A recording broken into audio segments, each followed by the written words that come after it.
Hello दोस्तों। एक बार फिर से स्वागत है आपका जोशी ऑनलाइन क्लासेस में। आज का जो हमारा वीडियो है वो है इतिहास विषय से संबंधित। और इतिहास विषय के अंतर्गत अभी हम जिस टॉपिक को कवर कर रहे हैं वो है हमारा अशोक के जो शिलालेख हैं और उनके प्राप्ति स्थल।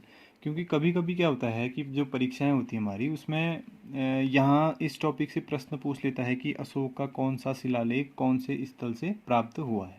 तो इस टॉपिक में हम एक ट्रिक के माध्यम से इसको कवर करेंगे और जितने भी इससे प्रश्न आते हैं अशोक के शिलालेखों से संबंधित उनको यहीं पर हम याद करने का प्रयास करेंगे। तो एक छोटी सी बहुत इंटरेस्टिंग यहाँ पर ट्रिक है हमारी, और वो ट्रिक है जिसमें कहा गया है कि शाम को जो शाम को जो सोए शाम को जो सोए वो गधा। ये बहुत इंटरेस्टिंग यहाँ पर एक ट्रिक है जिसमें क्या रखा है कि कोई व्यक्ति जो मतलब शाम को सोता है उसके लिए कह रहा है कि वो शाम को जो सोता है वो कौन सोता है, गधा सोता है।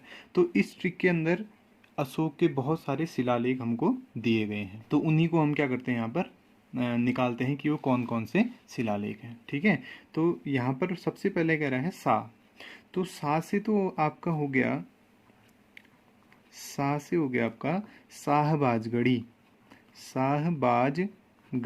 ये अशोक का एक बहुत चर्चित शिलालेख है। इसके बारे में बहुत सारे एग्जाम्स में बार बार क्वेश्चन रिपीट होता है, पूछा जाता है कि शाहबाजगढ़ी जो शिलालेख है वो किसका है, तो वो अशोक का शिलालेख है। और दूसरा इस तरह से पूछ लेता है घुमा के कि शाहबाजगढ़ी जो शिलालेख है वो कहाँ से प्राप्त हुआ है, तो इसका जो प्राप्ति स्थल है वो पाकिस्तान है। आपको यहीं पर इसको याद करना है कि जो शाहबाजगढ़ी जो स्थल है अशोक का जो शिलालेख जहाँ से मिला है वो कहाँ पर है, पाकिस्तान में है। दूसरा है मौ से।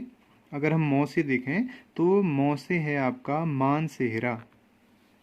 ठीक है, मानसेहरा शिलालेख, ये भी अशोक कालीन शिलालेख है। मानसेहरा शिलालेख, इसका भी जो प्राप्ति स्थल है वो सेम है, पाकिस्तान। तो आपको दो यहीं पर याद हो गए सीधे सीधे कि शाम से मतलब शाहबाजगढ़ी और मौ से हो गया मानसेहरा। ये दोनों ही जो स्थल हैं वो कौन से देश में है, पाकिस्तान में है। ठीक है, अब हम आगे बात करते हैं जिसमें कह रहा है शाम को से यहाँ से हमको निकालना है। अगला जो हमारा है वो है कालसी शिलालेख। अशोक का कालसी शिलालेख बहुत प्रसिद्ध है और बहुत बार ये एग्जाम्स में रिपीट होता रहता है कि कालसी शिलालेख कहाँ से प्राप्त हुआ है, कहाँ से मिला है। तो ये उत्तराखंड राज्य से मिला है अशोक का कालसी शिलालेख। ठीक, तो तीसरा जो हमारा ये है आपका शब्द है, इससे हमने निकाला यहाँ पर कालसी, को से निकाला कालसी और इसका प्राप्ति स्थल है उत्तराखंड। उसके बाद हम देखते हैं अगला जो हमारा है जो की अगर हम बात करें तो जो से हमारा निकलता है जौगढ़ शिलालेख। ठीक है, अगला हमारा कौन सा शिलालेख है, जौगढ़ शिलालेख है। और ये शिलालेख प्राप्त हुआ है उड़ीसा से प्राप्त हुआ है जौगढ़ शिलालेख। ठीक है, तो शाम को जो चार हमारे शिलालेख हो गए, दो के जो प्राप्ति स्थल है वो पाकिस्तान है, को कालसी हमें मिला है उत्तराखंड से, और जो जौगढ़ हमें मिला है उड़ीसा से। आगे बात करते हैं सोए। ठीक है, आगे क्या है, सोए है। तो यहाँ पर जो सो है इससे हमारा निकल के आता है सोपारा शिलालेख या सोपरा शिलालेख भी इसे कहा जाता है।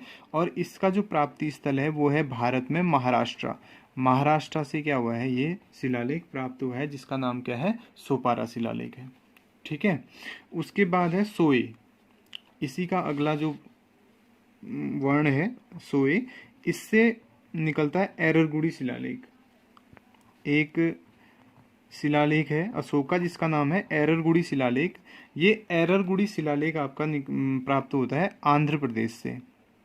ठीक है, ए से एररगुड़ी, ए से ही आप आंध्र प्रदेश को भी गैस कर सकते हैं कि आंध्र प्रदेश से ये शिलालेख क्या हुआ है, प्राप्त हुआ है। ठीक है, अगला है वो, यहाँ पर साइलेंट है, वो से कुछ नहीं बनता, लास्ट में है गौ और धा। ठीक है, गधा।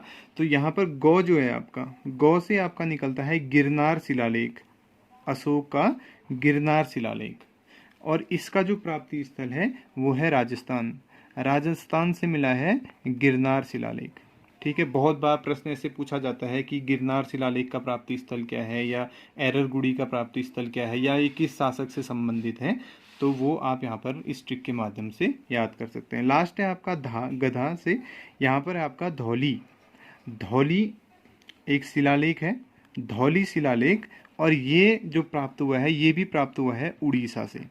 ठीक है, तो एक छोटी सी ट्रिक हमने यहाँ पर बनाई, बहुत जल्दी ये याद भी हो जाएगा आपको। जाहिर सी बात है, बहुत छोटा सा वाक्य है, शाम को जो सोए वो गधा। ठीक है, तो इसमें जितने भी आपके शिलालेख हैं, सा से शाहबाजगढ़ी हो गया जो पाकिस्तान में स्थित है, मौ से मानसेरा हो गया जो पाकिस्तान में है, को यानी कि कालसी हो गया उत्तराखंड में है, जो से जौगढ़ हो गया जो उड़ीसा में है, सो से सोपारा हो गया महाराष्ट्र में स्थित है, ए से एररगुड़ी हो गया ये आंध्र प्रदेश में स्थित है, ऐसे गौ से आपका गिरनार हो गया ये राजस्थान में स्थित है, और धा से हो गया धौली, ये जो शिलालेख है आपका ये उड़ीसा में स्थित है। अगर ये ट्रिक आपको पसंद आई तो आप इसको कमेंट बॉक्स में बता सकते हैं। जल्दी ही मिलते हैं एक नई ट्रिक के साथ। धन्यवाद।